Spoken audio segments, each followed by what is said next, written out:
আসসালামু আলাইকুম। আওয়ামী লীগকে রাজনীতি থেকে মাইনাস করতে হবে না। আওয়ামী লীগ এমনিতেই রাজনীতি থেকে মাইনাস হয়ে গেছে। যে -4 ফর্মুলা নিয়ে আলোচনা হচ্ছে, সেখান থেকে শেখ হাসিনা, সজীব ওয়াজেদ জয় ওদেরকে মাইনাস করা ছাড়াই তো ওরা মাইনাস হয়ে গেছে। আওয়ামী লীগের যে বর্তমান অবস্থা, শুধু শেখ হাসিনা, সজীব ওয়াজেদ জয় তার নয়, পুরো আওয়ামী লীগের অবস্থাই তো মাইনাস। ওরা নিজেরাই তো মাইনাস হয়ে গেছে। 17 বছরে যত অপকর্ম করছে তাতেই তো ওরা মাইনাস হয়ে গেছে। যত খুন করছে, যত দুর্নীতি করছে, এই তিনটার যদি একদম সঠিক বিচার করা হয়, সুবিচার করা হয়, তাতেই রাজনীতি থেকে আওয়ামী লীগ মাইনাস হয়ে গেছে। আওয়ামী লীগ ভবিষ্যৎ প্রজন্মের যদি কেউ আওয়ামী লীগে আসতে চায়, তারও আসার কোনো সুযোগ নেই। কারণ আওয়ামী লীগের এই যে হাজার হাজার মামলা হয়েছে গত 16 মাসে, এইগুলির পিছনে ঘুরতে ঘুরতেই তো, জেল খাটতে খাটতেই তো শত শত বছর চলে যাবে আওয়ামী লীগের নেতা কর্মীদের। শুধু শেখ হাসিনা, শেখ রেহানা, সজীব ওয়াজেদ জয়, পুতুল, শেখ পরিবারের, তাদের না, পুরো আওয়ামী লীগের বিরুদ্ধেই তো মামলা হিমালয় পরিমাণ হয়ে গেছে। এই মামলাগুলিকে যে পরিচালনা করতে, এগুলির পিছনে যে সময় দিতে হবে, এবং এগুলি যে রায় দিচ্ছে, একটার পর একটা রায় হচ্ছে, এগুলির এই জেল খাটতে খাটতে তো এগুলো এক একজনের শত শত বছর কেটে যাবে। কারণ এক একজনের বিরুদ্ধে অসংখ্য মামলা, শত শত মামলা হয়ে গেছে। শেখ হাসিনার বিরুদ্ধে প্রায় 400 মামলা, ওবায়দুল কাদেরের বিরুদ্ধে 200-র উপরে মামলা। এভাবে আওয়ামী লীগের সিনিয়র নেতাদের প্রত্যেকের বিরুদ্ধে একাধিক মামলা, এবং এগুলি সবগুলি গুম, খুন, ক্রসফায়ার, দুর্নীতির বড় বড় অভিযোগগুলি। ছোটগুলি তো বাদই। এই যে গতকালকে এই পিলখানা কমিশন যে রিপোর্ট দিল প্রধান উপদেষ্টার কাছে, সেখানেই তো স্পষ্ট আসছে রিপোর্টে যে আওয়ামী লীগ দলগতভাবে এটার সাথে জড়িত ছিল, শেখ হাসিনা জড়িত ছিল, এটাকে সংগঠিত করছে, পরিকল্পনা করছে, এটা আওয়ামী লীগ বাস্তবায়ন করছে তাপস। আর বিদেশি একটা রাষ্ট্রের ইন্ধন ছিল, যেটা পরে সরাসরি বলছে যে এটা ভারতের ইন্ধন ছিল। এগুলি তো এখনো বিচারই করে নাই। এগুলির এখনো মাত্র কালকে রিপোর্ট দিয়েছে। যদি এগুলিরও শুরু হয় যে 57 জন সেনা কর্মকর্তাকে হত্যা করছে, বিডিআর হত্যাকাণ্ড যেটা, সেগুলির বিচার হলে, যে কালকে বলছে আওয়ামী লীগ দলগতভাবে দায়ী ছিল, রাজনৈতিকভাবে আওয়ামী লীগের শেলটা ছিল, আওয়ামী লীগের নেতা কর্মীরা জড়িত ছিল, শেখ হাসিনা এটা মূল পরিকল্পনাকারী, বাস্তবায়ন করছে তাপস। এবং শেখ পরিবারে শেখ হেলাল জড়িত ছিল, শেখ সেলিম জড়িত ছিল, জাহাঙ্গীর কবির নানক, মির্জা আজম, সারা খাতুন, এরা সবাই জড়িত ছিল। আজকে আবার শেখ হাসিনা, শেখ রেহানা এবং রেহানার মেয়ে টিউলিপের একটা মামলা রায় হয়েছে আজকে কিছুক্ষণ আগে।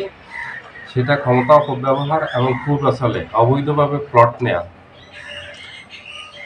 এই যে একের পর এক রায় আসতেছে, এখানে দেখবেন যে হিসাব করলে এই বছরের যে রায়গুলি চলে আসবে, এই যে দুঃখিত আগামী ফেব্রুয়ারি পর্যন্ত যে রায়গুলি চলে আসবে, এখানে দেখা গেছে শেখ পরিবারেরই শত শত বছরে জেল হয়ে গেছে। গত 2টা মামলায় তো শেখ হাসিনার শুধু একটাতে ফাঁসি হলো, আর বাকি যে 3টাতে রায় দিল আজকেরটা সহ, সেগুলিতে শেখ হাসিনারে 15 বছরে জেল হলো। আজকেরটাতে শেখ হাসিনাকে 5 বছরের কারাদণ্ড দিয়েছে, শেখ রেহানাকে 7 বছরের এবং টিউলিপকে 2 বছরের। শেখ পরিবার কোথাও, দেশে বিদেশে কোথাও সুন্দরভাবে থাকতে পারবে না, সম্মানজনকভাবে থাকতে পারবে না, ভালোভাবে থাকতে পারবে না। কারণ এই যে টিউলিপ তো শেখ পরিবারেরই অংশ। এই টিউলিপের এখন এমপি পদ যাবে, এটা নিয়ে আলোচনা চলতেছে। কারণ ব্রিটিশ আইনে আছে দ্বৈত নাগরিকত্ব নেওয়া যাবে না, এবং যদি কোনো দুর্নীতির অভিযোগ ওঠে তাহলে তার মন্ত্রিত্ব তো আগে গেছে, এখন এই যে সাজা হয়েছে, এগুলি সব প্রমাণ আছে, একদম স্পষ্ট সব প্রমাণ আছে। এই প্রমাণগুলি তার জন্য যথেষ্ট। তার এমপি পদও চলে যাওয়ার সম্ভাবনা বেশি, এমপি পদ যাওয়ার সম্ভাবনা খুবই বেশি। কারণ ব্রিটিশ আইনে অবৈধভাবে যদি কোনো সম্পদ অর্জন করে, তার যদি প্রমাণ থাকে, কোনো দুর্নীতির প্রমাণ থাকে, তাহলে তার এমপি পদ শুধু যাওয়া না, শাস্তি হতে পারে এবং তার রাজনৈতিক ক্যারিয়ার শেষ। বিদেশি টিউলিপ রাজনীতি করতে তার ক্যারিয়ার শেষ।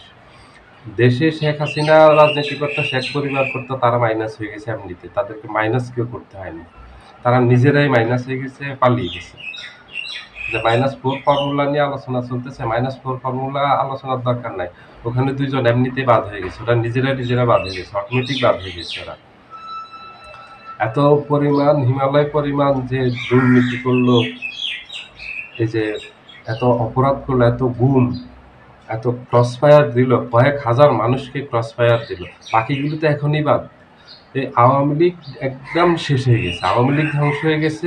আওয়ামী লীগের কারণে আওয়ামী লীগ রাজনীতির মাঠে কোনোদিনই ফিরে আসবে না। যারা ভাবতেছেন এখন আওয়ামী লীগ ফিরে আসবে, ওই যে আওয়ামী লীগের ভাইরা মাঝে মাঝে যে জটিকা মিছিলের স্লোগান দেন অথবা ফেসবুকে স্ট্যাটাস দেন যে আপা আবার আসবে, বাংলাদেশ আসবে, আপা কোনোদিনই আসবে না। শুধু আপা না, আওয়ামী লীগের রাজনীতি আর বাংলাদেশে ফিরে আসবে না, সেই পথ আওয়ামী লীগ বন্ধ করে দিয়েছে। আওয়ামী লীগের বিরুদ্ধে যত এভিডেন্স আছে, আওয়ামী লীগের বিরুদ্ধে অবিচার করার প্রয়োজন নেই। সুবিচার করলে আওয়ামী লীগের এক একজনের শত শত বছর জেল হবে, সিনিয়র নেতা যারা আছেন। শুধু শেখ পরিবারের না, শেখ পরিবারের বাহিরেও যারা আছেন, এই যে লক্ষ লক্ষ কোটি টাকা যে দেশ থেকে পাচার করছেন, দুর্নীতি করছেন, এগুলি তো এখনো বাকি, ওগুলি আছে। আপনাদের অপরাধের শেষ নেই। আওয়ামী লীগের নেতারা যে বিরোধী দলীয় বিএনপি জামাতের নেতাকর্মীদেরকে যে হত্যা করছে গত 17 বছরে কয়েক হাজার, ওটা আওয়ামী লীগ শেখ হাসিনা তো ক্ষমতার অপব্যবহার করে ক্রস ফায়ার গুম করে কয়েক হাজার হত্যা করছে। ওটার বাহিরে আওয়ামী লীগের নেতাকর্মীরা যেগুলি হত্যা করছে বিরোধী দলের নেতাকর্মীদের, ওগুলির তো এখনো বাদ, ওগুলির তো কেসই হয় না এখনো। কারণ আগামী সরকার যে আসবে তারপরে ওগুলি প্রক্রিয়া শুরু হবে। ইউনূস সরকার তো শুধু শুরু করছে গুম, খুন, অবৈধভাবে অর্থ সম্পদ অর্জন করা এবং দুর্নীতি করা, এই তিনটা নিয়ে কাজ করতেছে শেখ হাসিনা। দলগতভাবে আওয়ামী লীগের এখনো করেনি, দলগতভাবে করবে রাজনৈতিক দলগুলো, যেখানে আওয়ামী লীগের জন্য আরো বড় বিপদ অপেক্ষা করতেছে। কারণ আওয়ামী লীগকে কোনো ধরনের ছাড় দিবে না বাংলাদেশের মানুষ। আওয়ামী লীগের রাজনীতি শেষ, একেবারেই ধ্বংস হয়ে গেছে। আওয়ামী লীগের রাজনীতি আর কোনোদিন বাংলাদেশে ফিরে আসবে না এবং আসার বিন্দু মাত্র কোনো সম্ভাবনা নেই। যারা এখনো আশায় আছেন যে আওয়ামী লীগ ফিরে আসবে, আবার একদিন আওয়ামী লীগের নিষেধাজ্ঞা প্রত্যাহার হবে, যে রাজনীতিতে যে আওয়ামী লীগের উপর যে নিষেধাজ্ঞা দিয়েছে সরকার থেকে, আওয়ামী লীগের রাজনীতি নিষিদ্ধ করেছে এবং নির্বাচন কমিশন থেকে আওয়ামী লীগের যে নিবন্ধন বাতিল করেছে, এগুলি আবার ফিরে পাবেন, এই আশা ঘুরে বেড়ে, এই আশাই থেকে যাবে, এই আশা বাস্তব হবে না। কারণ আওয়ামী লীগের নেতাদের যেইভাবে বিচার হচ্ছে, যেইভাবে একের পর এক রায় হচ্ছে, সিনিয়র নেতা, শীর্ষ সকল নেতা, শেখ হাসিনার বিরুদ্ধে তো আরো অসংখ্য মামলা এখন আছে, ওগুলিতে মানুষ ধরে নিচ্ছে অন্তত কমপক্ষে 100টা মামলাতে, তার বিরুদ্ধে কমপক্ষে 100টা মামলাতে শুধু ফাঁসির রায় হবে। শুধু ফাঁসি, একজন মানুষকে কয়বার ফাঁসি দিবে?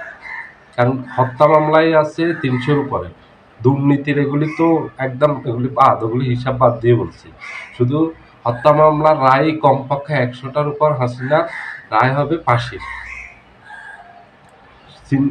যেখানে শেখ হাসিনার অবস্থাই খারাপ, সেখানে দলের দায়িত্ব কে নিবে, কে আসবে? দলের এত সমস্যা নিয়ে আওয়ামী লীগ বর্তমানে হিমালয়ের থেকে আরো বেশি পরিমাণ সমস্যার মাঝে আছে, আকাশসম সমস্যার মাঝে চাপা পড়ে আছে আওয়ামী লীগের রাজনীতি। সেখান থেকে উঠে দাঁড়ানো আর সম্ভব হবে না আওয়ামী লীগের পক্ষে।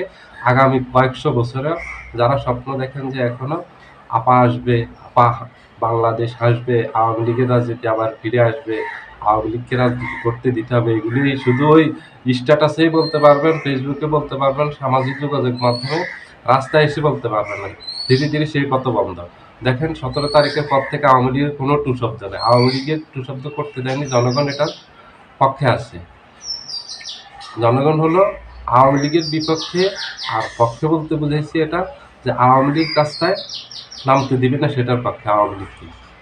সকল দল একসাথে আছে, দলগুলো আলাদা আলাদা হয়ে গেল শেখ হাসিনার ব্যাপারে, আওয়ামী লীগের ব্যাপারে এবং ভারতের ব্যাপারে দলগুলো এক ঐক্যবদ্ধ। সবাই ভালো থাকবেন, আল্লাহ হাফেজ।